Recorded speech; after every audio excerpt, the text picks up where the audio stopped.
நம்ம இன்னைக்கு என்ன பார்க்க போறோம்னு பார்த்தீங்கன்னா முகவுரை அப்படிங்கிற டாபிக் தான் பார்க்க போறோம். இதுக்கு முன்னாடி நம்ம என்னென்ன பகுதியெல்லாம் பார்த்துருக்கோம் அப்படின்னு பார்த்தீங்கன்னா ஒருத்தரம் கோய்த்ரூ பண்ணிக்கலாம். அரசியல் நிர்ணய சபையை பற்றி பார்த்துருக்கோம். அதே மாதிரி பகுதிகள் 25 பகுதிகளை பற்றி நம்ம படிச்சிட்டோம். அடுத்து என்ன படிச்சிருக்கோம் அப்படின்னா அட்டவணைகள் 12 அட்டவணைகள் படிச்சிருக்கோமா, அதுவும் படிச்சாச்சு. அடுத்து நம்ம என்ன பார்க்க போறோம் அப்படின்னா முகவுரை பிரேமபுல் அப்படிங்கிறது தான் பார்க்க போறோம். டிஎன்பிஎஸ்சியில் அடிக்கடி கொஸ்டின்ஸ் வச்சுக்கிட்டே இருப்பான் அந்த முகவுரையில, சரிங்களா? அப்போ முகவுரையை பற்றி கொஞ்சம் டீட்டெயில்ஸாக நம்ம படிச்சுக்கலாம். வாங்க கிளாஸ்க்குள்ள போகலாம். அப்போ நம்ம பார்க்க போற டாபிக் என்னன்னா முகவுரை அப்படிம்பாங்க, சரியா? பிரேமபுல் அப்படிங்கிறது தான் முகவுரை அப்படின்னு சொல்றோம். சரி, ஓகே. இந்த முகவுரை இந்திய அரசியலமைப்புல எங்க இருக்குன்னு கேட்பாங்க. இந்திய அரசியலமைப்பு ஆக்சுவலா நம்ம அரசியலமைப்புன்னு எடுத்துக்கிட்டோம்னா ஒரு புக் எடுத்துக்கிட்டேன்னு வச்சுக்கோங்களேன். ஃபர்ஸ்ட் பேஜை ஓப்பன் பண்ண உடனே ஒருத்தர் அந்த புக்கை பத்தி ரிவ்யூ கொடுத்துருப்பாரா, அதான் அந்த புக் எழுதியிருக்கேன், இவ்வளவு கஷ்டப்பட்டு எழுதியிருக்கேன், இந்த கஷ்டங்கள் யார் யாருக்கெல்லாம் இது உபயோகப்படுத்தப்படுது அப்படிங்கிற வார்த்தைகள்லாம் மென்ஷன் பண்ணி சொல்லிருப்பாரா. அது இந்திய அரசியலமைப்புல எப்படி இருக்குன்னா முகவுரை அப்படிம்பாங்க. செகண்ட் பேஜ் நீங்க திருப்பினீங்க அப்படின்னா செகண்ட் பேஜ்ல என்ன இருக்கும், உள்ள இவ்வளவு கண்டென்ட் இருக்கு, அந்த கண்டென்ட்லாம் உங்களுக்கு ஷார்ட்டா சொல்லிக்கிட்டு இருக்கேன் அப்படின்னு சொல்லி சொல்லுவோமா, அதுதான் நம்ம பகுதிகள் அப்படின்னு சொல்லி சொல்லுவோம். அடுத்து என்ன பண்ணுங்கன்னா அதை விட ஷார்ட்டா கொடுத்துருப்பாங்க, அதுக்கு பேர் அட்டவணைகள் அப்படிம்பாங்க, சரியா? அதுக்கு பின்னாடி ஒவ்வொரு ஆர்டிகளை பத்தி ஃபுல் டீடைல்ஸா உள்ள கொடுத்து வச்சிருப்பாங்க, சரியா? அப்போ நம்ம பார்க்க போறது முகவுரை அப்படிங்கிறதான் பார்க்க போறோம். அப்போ முகவுரை யாரோட தீர்மானத்தின்படி முகவுரை எழுதப்பட்டது அப்படின்னு கேட்பாங்க. அப்போ இந்த முகவுரை எப்படி எழுதினாங்கன்னா 1946 டிசம்பர் 13 என்ன பண்றாரு அப்படின்னா நேரு என்ன சொன்னாங்க, ஒரு தீர்மானத்தை எழுதாரு. அதோட பேர் என்ன, குறிக்கோள் தீர்மானம் அப்படிம்பாங்க. குறிக்கோள் தீர்மானம், சரியா? நேரு எழுதுனது 1946 டிசம்பர் 13 நேரு என்ன சொல்றாரு அப்படின்னா குறிக்கோள் தீர்மானம் அப்படிங்கிற தீர்மானத்தை எழுதுறாரு. இந்த தீர்மானம் என்ன பண்ணாங்க அப்படின்னா 1947 ஜனவரி 22 என்ன பண்றாங்க அப்படின்னா இந்த நேருவோட குறிக்கோள் தீர்மானத்தை நம்ம அரசியல் நிர்ணய சபை ஏற்றுக்கொள்ளுது, சரிங்களா? புரிஞ்சுங்களா? 1946 டிசம்பர் 13 நேரு அரசியலமைப்பு குறிக்கோள் தீர்மானத்தை எழுத ஆரம்பிச்சுட்டு அதுக்கப்புறம் 1947 ஜனவரி 22 நம்ம அரசியல் நிர்ணய சபைன்னு சொல்லி சொல்றோமா, அந்த அரசியல் நிர்ணய சபை நேரு எழுதிய அந்த குறிக்கோள் தீர்மானத்தை ஏத்துக்கிட்டதுக்கு அப்புறம் என்ன பண்றாங்கன்னா இது நடைமுறைக்கு வந்துச்சு, சரிங்களா? அப்போ முகவுரை ரொம்ப ரொம்ப முக்கியமானது, சரியா? அப்போ முகவுரை யாரோட தீர்மானத்தின் அடிப்படையில் ஏற்றுக்கொள்ளப்பட்டது அப்படின்னா நேருவின் குறிக்கோள் தீர்மானத்தின் அடிப்படையில் ஏற்றுக்கொள்ளப்பட்டது அப்படிமா, சரியா? ஃபர்ஸ்ட் பேஜ் ஓபன் பண்ணோன்னா முகவுரை தான் இருக்கும், சரிங்களா? அப்போ ஃபர்ஸ்ட் பேஜ்ல இதெல்லாம் சொல்லி முடிச்சதுக்கு அப்புறம் ஃபர்ஸ்ட் பேஜை எப்படி ஆரம்பிக்கும் அப்படின்னா முகவுரை ஸ்டார்ட் பண்றதே இந்திய மக்களாகிய நாம் அப்படிங்கிற வேர்டு தான் ஸ்டார்ட் ஆகும், சரியா? இந்திய மக்களாகிய நாம் அப்படிங்கிற வேர்டு தான் யூஸ் ஆகும். இடையில ஒரு 5 சென்டென்ஸ் கொடுத்துருப்பாங்க, ரொம்ப ரொம்ப முக்கியமானது, சரிங்களா? அது என்ன அப்படின்னா இறையாண்மை, சமதர்மம், மதச்சார்பற்ற மக்களாட்சி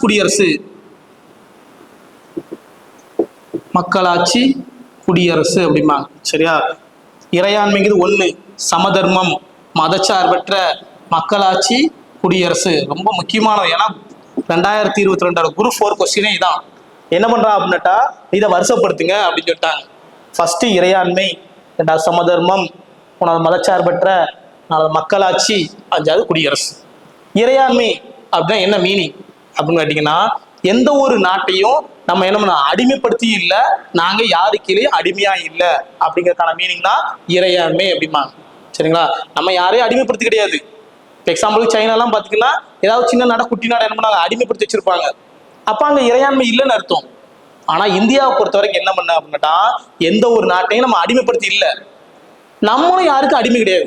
1947 முன்னாடி அடிமையா இருந்திருக்கோம், அதுக்கப்புறம் என்ன பண்றாங்க அடிமையே கிடையாது. அப்ப அதுக்கான மீனிங் என்னது, இறையாண்மை அப்படிம்பாங்க.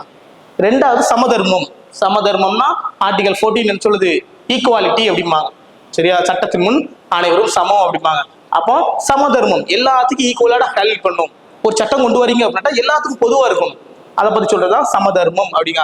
மதச்சார்பற்ற அப்படின்னா அரசு எந்த ஒரு மதத்தையும் சார்ந்து பின்பற்றாம இருக்கு அப்படிங்கிறதுக்கான மீனிங் தான் மதச்சார்பற்ற அப்படிங்காங்க, சரிங்களா? இப்போ பாகிஸ்தான்ல எடுத்தீங்கன்னா இப்போ முஸ்லீமை பின்பற்றி இருக்காங்க, அப்போ அது முஸ்லீம் நாடு அப்படிம்பாங்க. அப்போ அங்க சொல்றது மதத்தை பின்பற்றி இருக்கனால அது மதம் உள்ள நாடு அப்படிம்பாங்க.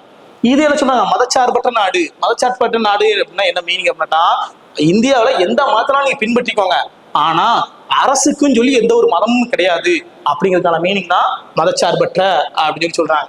அடுத்து மக்களாட்சி. மக்களாட்சி அப்படின்னா என்ன மீனிங் அப்படின்னா, மக்களால் தேர்ந்தெடுக்கப்பட்ட தலைவரை கொண்டு ஒரு ஆட்சி நடைபெறுது, அதுதான் மக்களாட்சி அப்படின்பா. சரியா?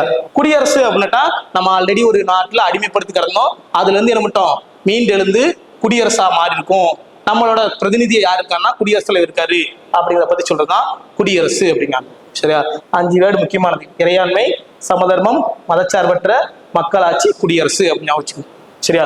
இப்படி கொஸ்டின்ஸ் எப்படி கேட்பான் அப்படின்னாட்டா, இந்திய அரசியலமைப்பு ஏற்றுக்கொள்ளப்பட்ட போது இதுல 5ல எது மட்டும் நடைமுறையில் இருந்துச்சு அப்படின்னு கேட்பாங்க. சரியா? அப்ப ஞாபகம் வச்சுக்கணும், இறையாண்மை, மக்களாட்சி, குடியரசு, இந்த 2 மட்டும்தான் 1950 ஜனவரி 26 நடைமுறைக்கு வரும்போது இந்த 3 மட்டும்தான் இருந்துச்சு. சரியா? எதெல்லாம்? இறையாண்மை, மக்களாட்சி, குடியரசு. ஒன்னும் லாஸ்ட் 2 ஞாபகம் வச்சுக்கணும். 1 மக்களாட்சி, குடியரசு. இந்த 3 வேர்டு மட்டும்தான் இந்த அரசியலமைப்பு ஏற்றுக்கொள்ளப்பட்ட நடைமுறைக்கு வரும்போது இருந்துச்சு. பின்னால என்ன பண்ணிருக்காங்க அப்படின்னாட்டா, 1976 42வது சட்ட திருத்தம், 42வது சட்ட திருத்தத்தை பயன்படுத்தி என்ன பண்ணிருக்காங்க அப்படின்னாட்டா, இதுக்குள்ள ஒரு வேடை உள்ள திருத்துறாங்க. என்ன வேடு அப்படின்னு, இந்த சமதர்மம், மதச்சார்பற்ற, அதே மாதிரி ஒரு வேடை உள்ள சேர்க்காங்க, ஒருங்கிணைந்த அப்படிங்கிற வேடையும் உள்ள சேர்க்காங்க. சரியா? அப்ப எந்த சட்ட திருத்தத்தின்படி சேர்க்கப்பட்டது அப்படின்னா 42வது சட்ட திருத்தத்தின்படி உள்ள சேர்த்திருக்காங்க. சரிங்களா? அப்போ முகவுரை எத்தனை முறை திருத்தப்பட்டது அப்படின்னு கேட்பாங்க. முகவுரை ஒரே ஒரு முறை மட்டும் திருத்தப்பட்டது. சரியா? முகவுரை எத்தனை முறை திருத்தப்பட்டது அப்படின்னா ஒரு முறை தான் திருத்திருக்காங்க. சரியா? அது திருத்தத்துக்கான மீனிங் என்ன அப்படின்னா, இந்த 42வது சட்ட திருத்தத்தை பயன்படுத்தி இந்த 2-3 வேடை உள்ள சேர்த்திருக்காங்க. சரிங்களா? இப்போ முகவுரை இதான் டீடைல்ஸ். சரிங்களா? அப்போ 1940 டிசம்பர் 13 நேருவால் குறிக்கோள் தீர்மானம் எழுதப்பட்டது. அவர் எழுதினத 1947 ஜனவரி 22 இந்திய அரசியல் நிர்ணய சபை ஏற்றுக்கொள்ளப்பட்டது. ஏத்துக்கிட்ட போது அதுல என்ன வேர்டு இருக்கு அப்படின்னு பாத்தீங்கன்னா, இந்திய மக்களாகிய நாம் அப்படிங்கிற வேர்டு தான் இருக்கு. அதுக்கப்புறம் என்ன பாத்தீங்கன்னா, உள்ள ஒரு 5 செக்மெண்ட்ஸ் கொடுத்துருக்காங்க: இறையாண்மை, சமதர்மம், மதச்சார்பற்ற, மக்களாட்சி, குடியரசு அப்படின்னு சொல்றாங்க. சரிங்களா? அதுக்கப்புறம் என்ன பண்றாங்கன்னா, இந்திய அரசியலமைப்பு நடைமுறைக்கு வரும்போது இருந்த எத்தனை முகவுரையில எத்தனை பகுதி, எத்தனை நம்பர்ஸ் இருந்துச்சு அப்படின்னாட்டா 3 இருந்துச்சு: இறையாண்மை, மதச்சார்பற்ற, மக்களாட்சி, குடியரசு. சரிங்களா? அடுத்து சமதர்மம், மதச்சார்பற்ற, ஒருங்கிணைந்த அந்த வேர்டுல இந்திய முகவுரையில் எப்போது சேர்க்கப்பட்டது அப்படின்னா 1976 42வது சட்டத்தை பயன்படுத்தி சேர்க்கப்பட்டது அப்படின்னு சொல்லணும். சரிங்களா? அடுத்து முகவுரை எத்தனை முறை திருத்தப்பட்டது அப்படின்னு கேட்பாங்க. முகவுரை ஒரே ஒரு முறை தான் திருத்திருக்காங்க, அது 1976 42வது சட்டத்தின்படி திருத்தப்பட்டது அப்படின்னு ஞாபகம். சரிங்களா? இப்போ இதான் முகவுரை. அப்போ முகவுரையை பத்தி நிறைய அறிஞர்கள் வந்து சொல்லியிருப்பாங்க. சரிங்களா? அவங்களே நம்ம தெரிஞ்சுக்கணும். சரிங்களா? அப்ப அவங்க என்னென்ன கூற்றுலாம் சொல்லியிருக்காங்க, சரியா, இதோட சிறப்புகள் என்ன அப்படின்னு பத்தி நம்ம தெரிஞ்சுக்கணும். ஏன்னா முக்கியமானதா, அதனால தெரிஞ்சுக்கணும். அப்போ இது வழக்கறிஞர்களோட சொர்க்கம்.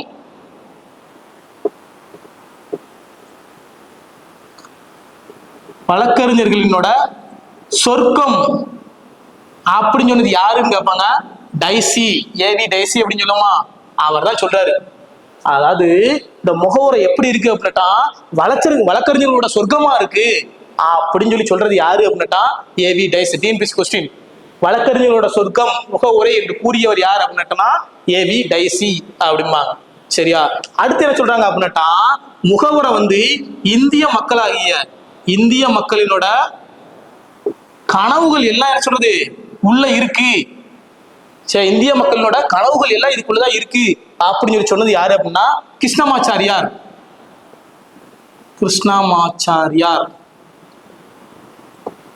சரியா? இந்திய மக்களோட கனவுகள் எல்லாமே இதுக்குள்ள இருக்கு அப்படின்னு சொன்னது யாருன்னா கிருஷ்ணமாச்சாரியார் சொல்றாரு. அதே மாதிரி முகவுரை வந்து ஒரு திறவுகோல்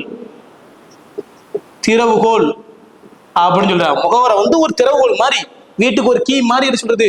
இந்திய அரசியலமைப்புக்கு ஒரு கீ மாதிரி முகவுரை அப்படின்னு சொல்றாரு. யாருன்னா எர்னஸ்ட் பார்க்கர்.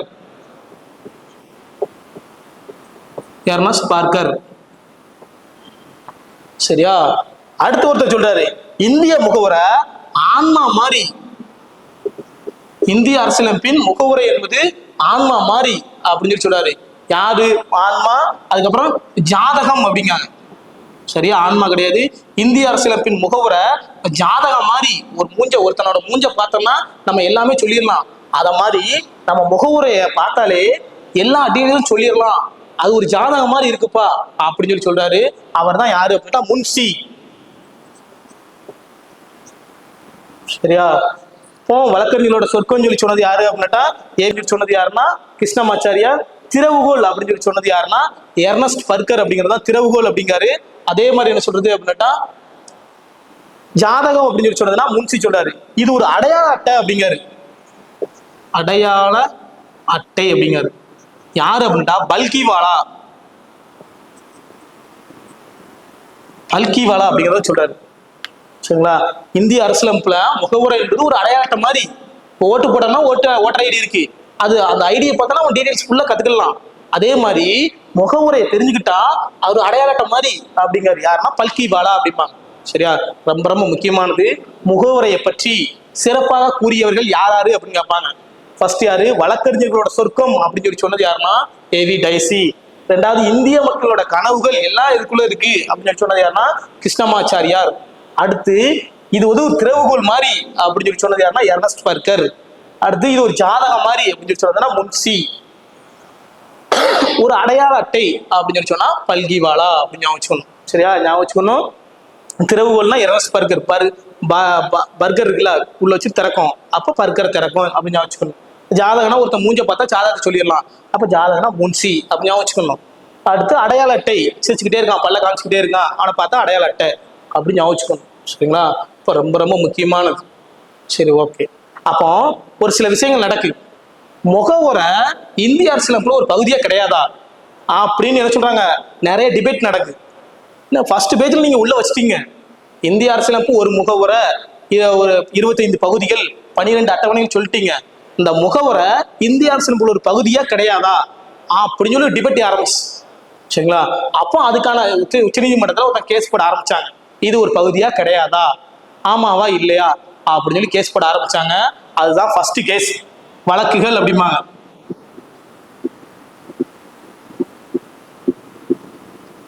வழக்குகள் எதுன்னா முகவுரை சம்பந்தமாக. முகவுரை சம்பந்தமா என்னென்ன வழக்குகள்லாம் இது வரைக்கும் நடந்திருக்கு அப்படின்னு சொல்லி கேட்பாங்க. சரிங்களா? வழக்கு என்ன வழக்கு அப்படின்னு பாத்தீங்கன்னா பெருமாறு யூனியன். பெரும்பாரி யூனியன் அப்படிம்பாங்க. பெருமாறு யூனியன் வழக்கு 1960. ஞாபகம் ரொம்ப ரொம்ப முக்கியமான வழக்கு. பெருமாறு யூனியன் வழக்கு 1960. இதுல உச்சநீதிமன்றம் என்ன தீர்ப்பு கொடுக்கு அப்படின்னா நம்ம முகவரை இந்திய அரசியலமைப்புல ஒரு பகுதியே கிடையாது அப்படின்றது. புரிஞ்சுங்களா? பெருமாறு யூனியன் 1960 இந்திய அரசியலமைப்புல ஒரு பகுதியே கிடையாது. அது ஒரு தனி சாப்டர்ப்பா. பகுதிகள் அட்டவணைகள்லாம் இது ஒரு இந்திய அரசியலமைப்புல ஒரு பகுதி. இந்த முகவுரை மட்டும் ஒரு பகுதியே கிடையாது, அது ஒரு தனி சாப்டர் அப்படின்னு சொல்லி எந்த கேஸ்ல சொல்லுது அப்படின்னா இந்த பெருமாறு யூனியன் அப்படிங்கிற கேஸ்ல சொல்லுது. சரிங்களா? ரெண்டாவது ஒரு பகுதியே அல்ல அப்படின்றது. சரிங்களா? ரெண்டாவது கேஸ் நடக்கு. என்ன கேஸ் அப்படின்னா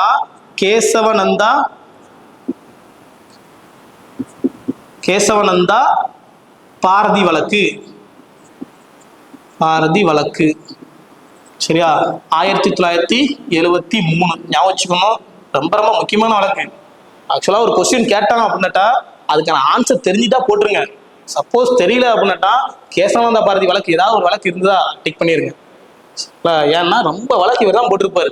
அப்போ கேசவானந்தா பாரதி வழக்கு 1973 ஒரு கேஸ் வழக்கு. இவர் என்ன சொல்றாரு அப்படின்னாட்டா உச்ச நீதிமன்றத்துல ஒரு கேஸ் போடுறாரு. இது ஒருங்கிணைந்த பகுதியா இல்லையா திரும்ப கரெக்டா சொல்லுங்க அப்படின்னு சொல்லி சொல்றாரு. திரும்ப கேஸ் நடத்தும் போது இவர் எதுக்காண்டி வர்றாருன்னா ஒரு பகுதி தான் அப்படிங்காரு. சரியா? அப்ப உச்சநீதிமன்றம் தன்னோட தீர்ப்பை மாத்துது.